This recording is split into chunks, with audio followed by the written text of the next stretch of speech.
Schedule a Zoom with me at gcexperts.com/Zoom. Yeah. Okay, great. Okay, you can get in the picture too. Think. Well, that's all right. So you got a termination for convenience. I have a termination for convenience. You recording? Yes. Okay. All right. So give me the synopsis here. Okay. There was four roofs on this contract. And can I do something? Let me share you with just to help you see what's going on here. I'm going to share screen.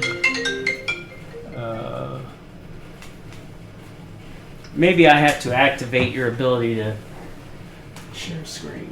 Here we go. Let's try this one. See if you can see this on your computer. Yeah. Okay. Yep. All So right. this is the original schedule that went with the contract. They had 4 buildings. Building 64 was a repair, and Building 4 was a repair. The dock restroom, or not Building 4, the item 4 here. And then these other 2 were complete roof replacements. The largest, of course, being a value of $121,000 for the electric shop. This is the one that kind of started causing all the problems with being able to finish up the work because of the material selections they were trying to go for. So what we did, Doug, was this was what was submitted as the bid. So each one of these in their tab had a breakdown of costs. So this was Building 64 cost breakdown, Right. electric cost breakdown, metal. So the government has this cost breakdown. And then Right. on the roll-up, what they allowed us to do for the summation on each of the line items was add also cost for general requirements, overhead, profit, and bonds. And that's what came to the contract total down here. And they have that breakdown. They had, yeah, this had to be submitted. This was their Schedule B price schedule for the solicitation. Okay. Okay, so we finished. We went out there under the when we were awarded the contract. The solicitation clearly specified that we were going to do all the buildings under one deployment. When we were awarded the contract and we started looking at the availability of the material for the electric shop, it had, even if we could have gotten it domestically, it had a 3-month lead time. Because we were heading into the rainy weather, they wanted to sort of split the buildings off and take care of the repairs on Building 64 and finish the replacement of the metal detector roof, which was a roll roofing building, it's just a little shack mainly, because that was on the side of the island where the bird nesting season started, and they wanted to do it before that started. So at the same time, the dock restroom repairs were a small enough scale that we thought we could squeeze that in with these other 2 repairs, or 1 repair and replacement. And so we scheduled that to occur sometime between early January and February. And it took us a while, but we finally got out there in late February. We got it done. It all happened like within a week. And the next step was to do the dock restroom as soon as we finished the first 2, and they said, well, hold off. And that was back in late February. And they said, that was on Thursday, and Friday they said, we're not going to do the dock restroom right away. We got to get back to you. So then I said, well, can I submit an invoice for the stuff we completed? And they said, yes. So I submitted that. And I also included 16% of the dock restroom value and 10% of the electric shop value on that invoice with the 2 completed roofs, so that I could at least get assured of being paid for doing some of the front end work, like planning the job, doing the submittals, researching materials, stuff like that. So they paid that invoice. And then, well, just even before they paid that invoice, they did confirm that they were going to cancel the work on the dock restroom repair. So that 26,000 was going to go away, but they still wanted to pursue the electrical shop. The electrical shop has a cement fiber roofing panel product that they called out that they wanted to match an adjacent building, which they had replaced about 4 or 5 years ago with the same product. It's from Marley Eternit. They're out of UK, and they had a product that had a 3-inch pitch between the waves. It was a corrugated cement fiber roof panel. And when they already knew, but they didn't tell us, that product was either going to be limited or not available. So when we, at time of contract award, when we went back to call for it, they said this product's no longer available. The replacement product is this, which was their same product, but it's a 5 3/4 inch pitch, so a little bit wider, but exactly the same product otherwise. I got them a sample, I took it out there, and they flatly rejected it. Said, no, that, we need the pitch. We need the pitch to match because it's on that building and we want to match that building.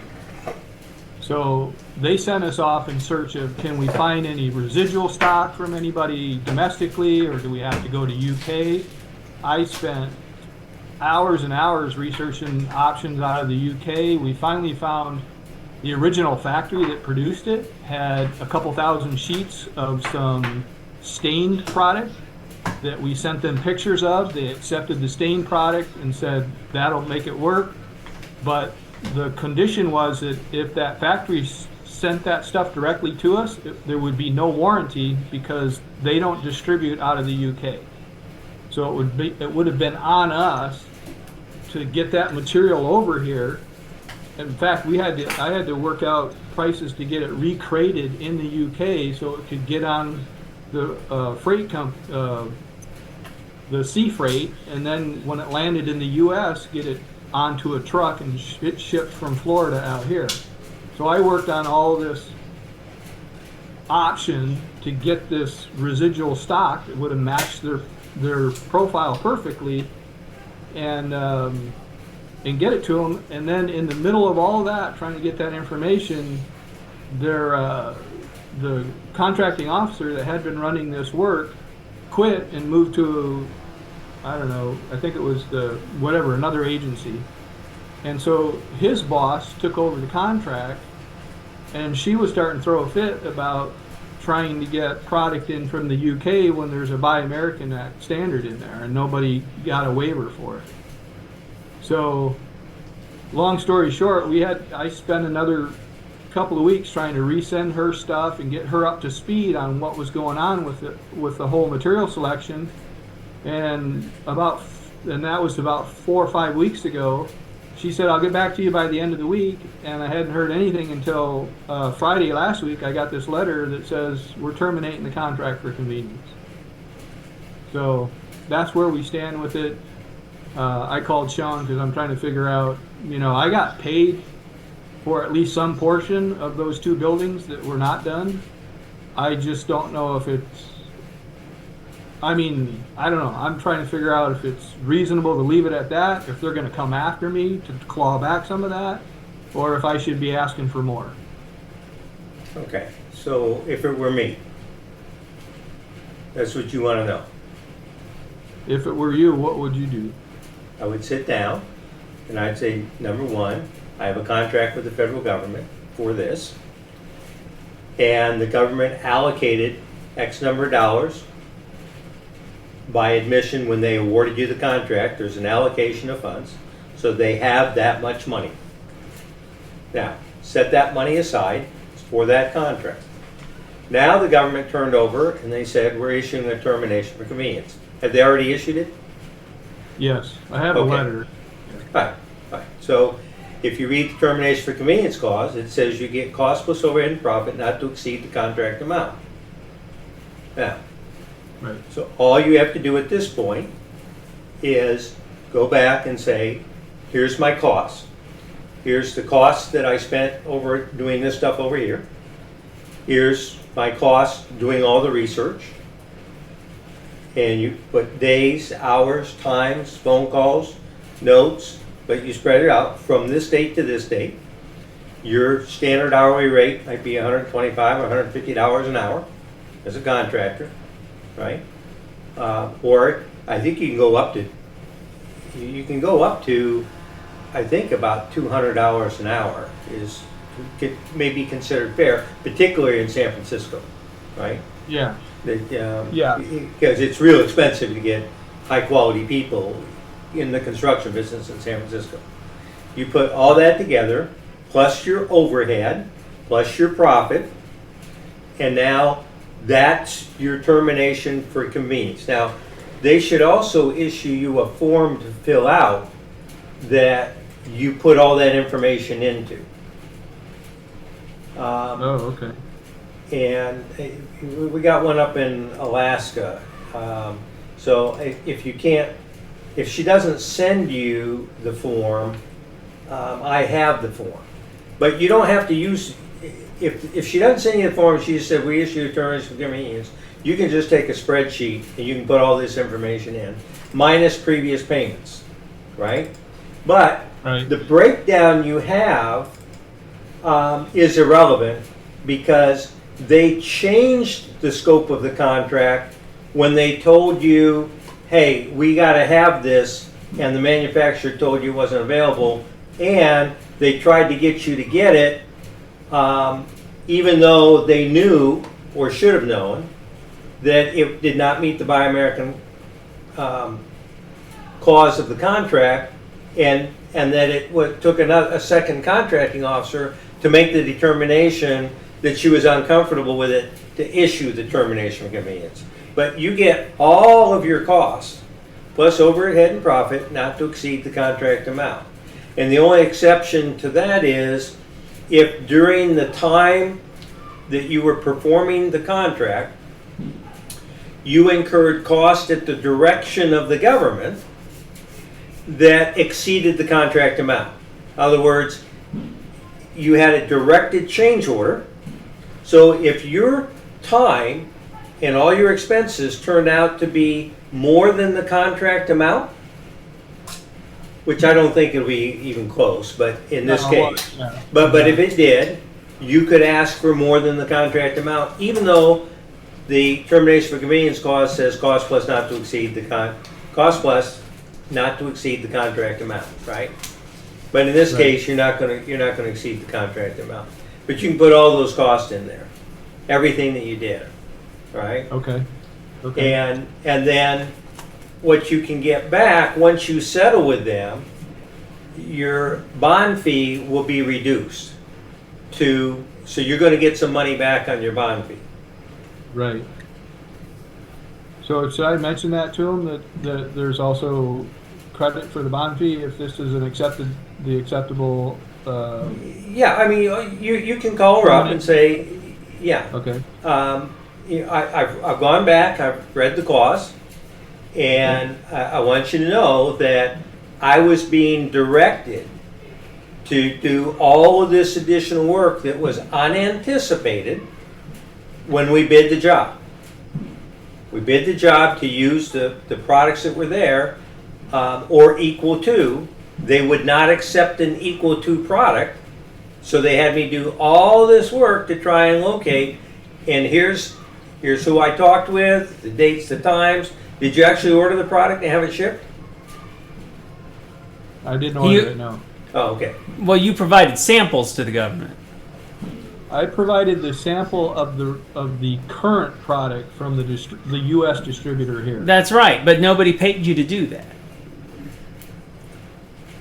And so you need to add in the submittals. It's required to provide samples. No.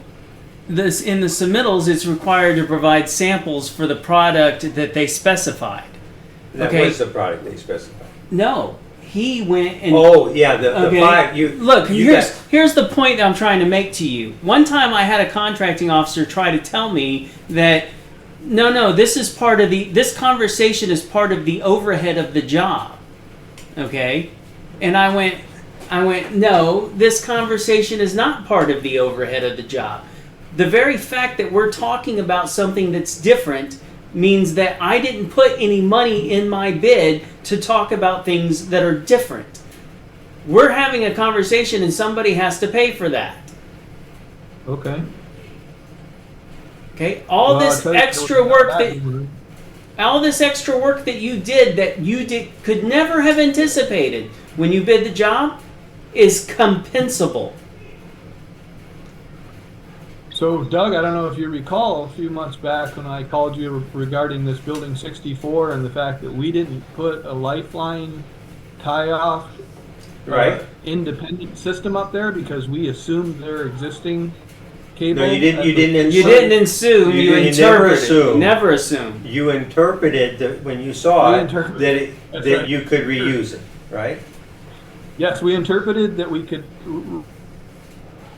Because it was there, and nobody said we couldn't use it. To put, or the roofer didn't budget to put his own independent line up there, and they wouldn't. When we told them we needed a certification that line has been tested recently and is usable, they refused to step up and provide that because they had never done it.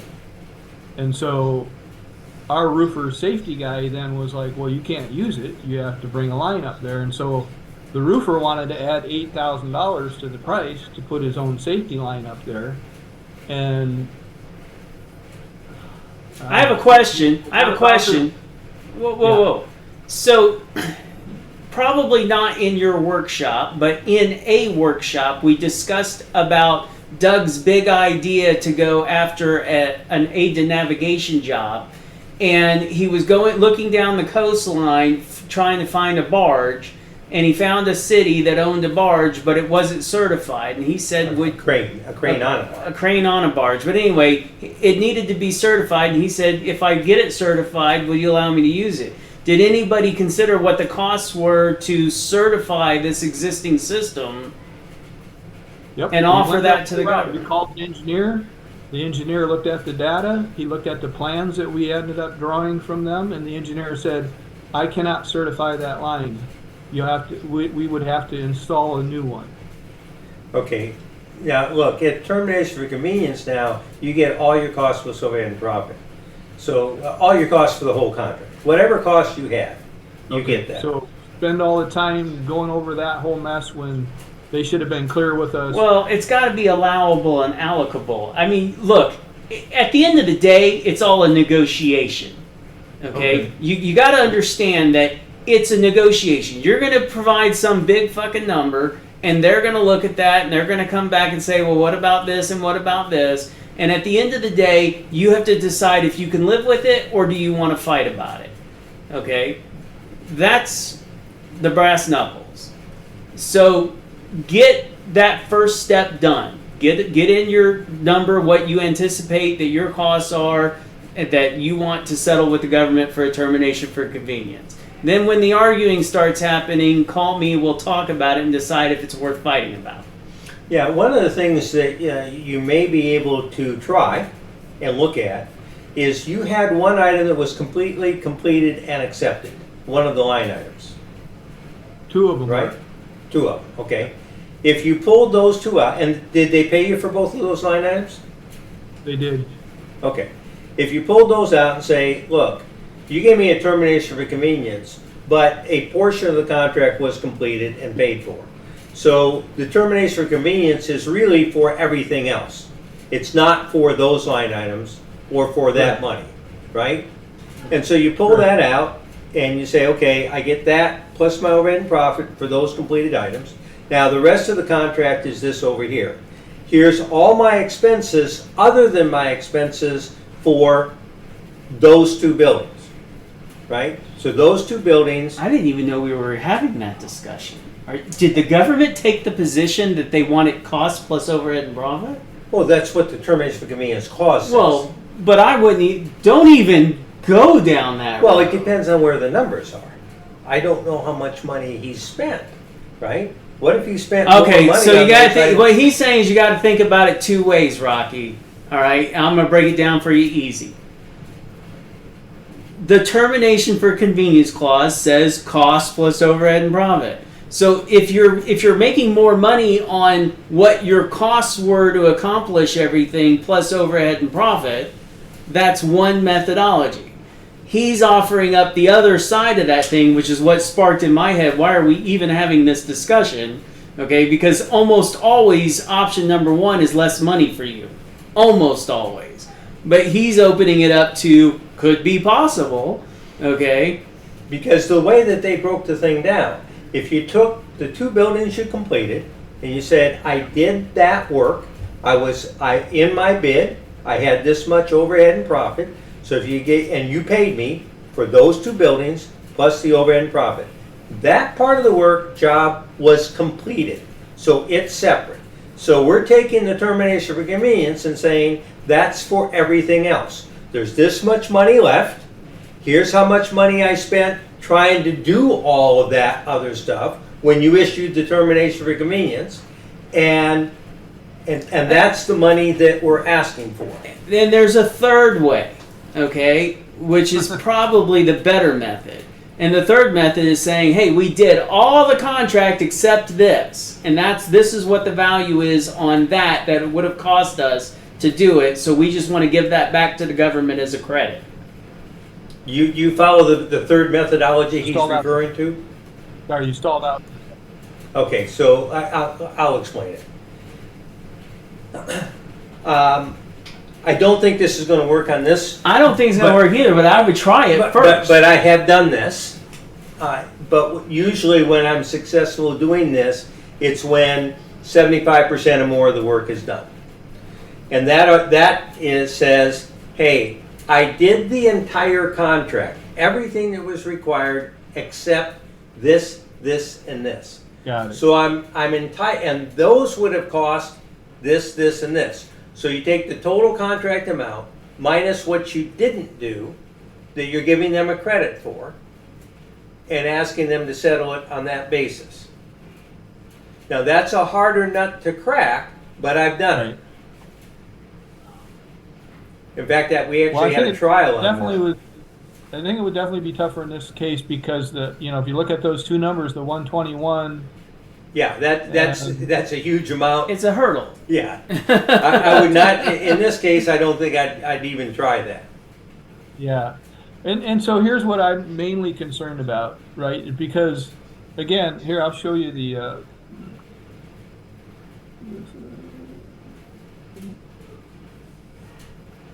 Progress invoice.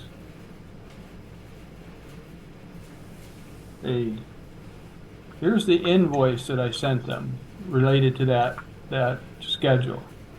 This was 100% complete. Can you guys see this on the computer? I can't see 2 feet in front of my face, but if I could see it, what would I be looking at? You're looking at my got the line invoice. items. Yeah, and they paid it, but it was for 100% of certain line items, right? Yeah. So the 2 that were complete was number 1 and number 3.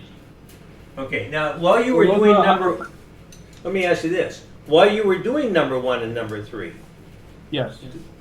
was there anything that you got tied up in those 2 that you weren't anticipating?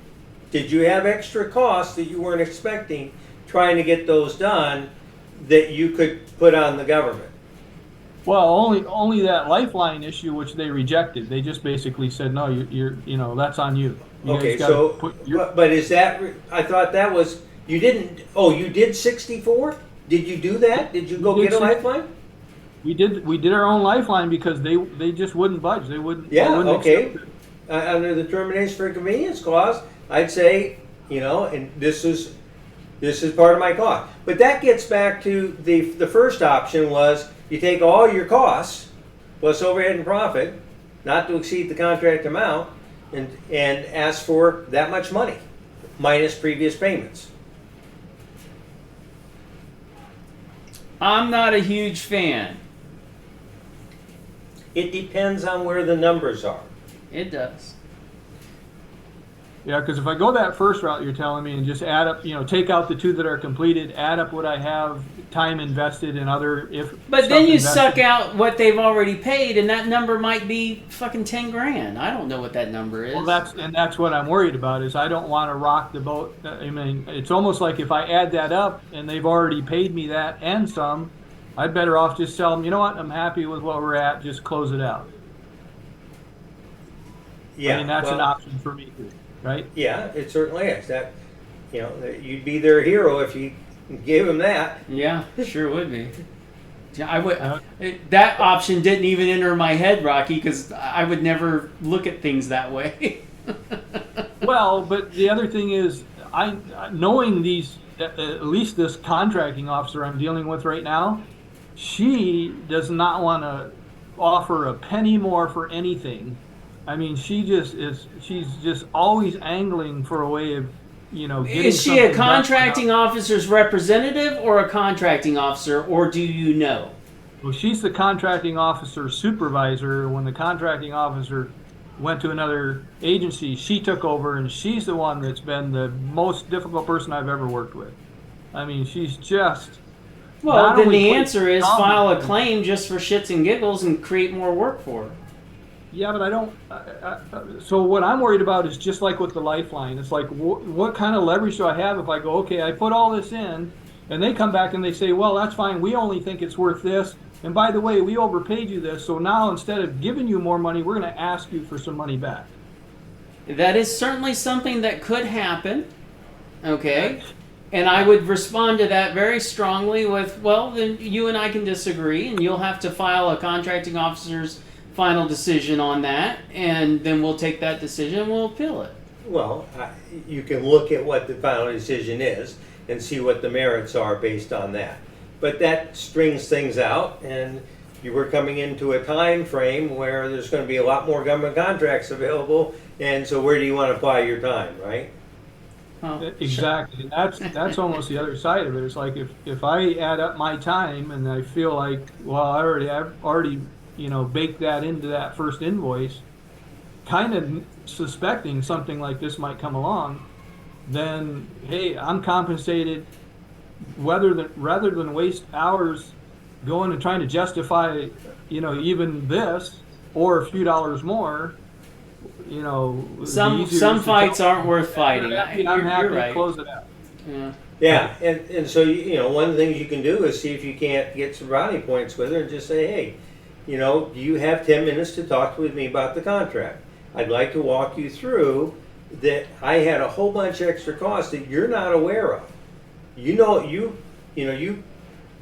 only know part of what's been going on and what drove my cost up so far that makes it really hard to swallow this pill. That you're giving me a termination for convenience. And so, how much more are you willing to give me other than what you've already paid me for me to agree to a termination for convenience? Because I've got a lot of money out on this project. But you're missing a word. Because of the people that you had here who kept telling me to do this and do this and do this and do this and do this. And the clause says I'm entitled to that. And the clause says that I'm entitled to all that extra work I was doing. And, so how do we get this thing resolved when I've got all these extra expenses? And see what she says. Because then, she says, well, can you put all that in writing, whatever. Say, but if I was just trying to get this thing settled, what would it take to get it settled? Well, she's going to say, show me all the fucking numbers. Yeah, but, she may, look, can you live with what we already paid you? And then you could, look, if you took what they already paid you, did you make any money at that point? I'd actually be fine with it. I mean, Okay. started to think, Plus, keep in mind that if you did take that, you're still going to get a few $1,000s back from your bonding company. You know Yeah, that, that's right? true. And she doesn't Yeah, have to that's- know that. that's All true. you have to Yeah, do so is there- when you get the thing settled, is that you go back to your bond people and say, hey, the final contract amount was this. I'm entitled to because we never had to do all the work, so you never had that liability. Hey, at the end of the day, it's fun to have these kinds of discussions, isn't it? Yeah, well, I mean, it's not like I haven't contemplated, and to sort of address what you guys are stating, they have everything. I have gone through in analyst detail the amount of work I've put into this, and not only on one occasion, but numerous emails redressing the whole, history of how we got to where we are, just to try to bring her up to speed, because she keeps playing dense. And so I keep digging deeper with more details. So what I would be giving them, they already have. I don't think I could come up with anything else that I haven't already told them how invested I am in this project and why I've done everything I can to the best of my ability to make it work for these guys. And, it's on their shoulders to make the decision. So that's where I left it on many occasions, and with the detailed cost breakdown of how much time I had invested in each of these extra exercises. Sure. But, that's where I kind of want to stop. I don't want to keep going through more exercises to keep justifying what I've already told them. Yeah. That's where I'm at. And again, yeah, I mean, if I start digging up details and they are willing to go through the details, they may discover, well, yeah, you got some money coming back from the bond, so we'll credit that. And I just don't want to get into the nitty gritty and end up not getting much more, if anything, from them. Right. Hey, how did you make out at Stinson Beach? Are you done with that job? So we completed that one 100%, had no problems with it. In fact, she ended up doing the final payment for it because she came in right when that one finished. Yeah. He had the same contracting officer for Alcatraz did Stinson Beach, and that guy left. Yeah. I have a dear friend that lives on the water at Stinson Beach, and during the big flood, she sent me a little video of the water running up the street on the other side of her house, because they're on the water side. Are they? Yeah, but he had built a 20-foot tall, 3-foot wide wall. 3 foot. Imagine a concrete wall, 20 feet high, 3 foot wide, the entire front of his property with a 6-foot base buried 6 feet down below the sand. So he was well protected from the. But the water came around that wall, went up the street, and down the other side. So they got back-to-back houses. Then there's a road there. Yeah. It's a beautiful area, I tell you. I loved going up there. Yeah. Yeah. I loved going up there. Okay. Hey, thanks for calling, man.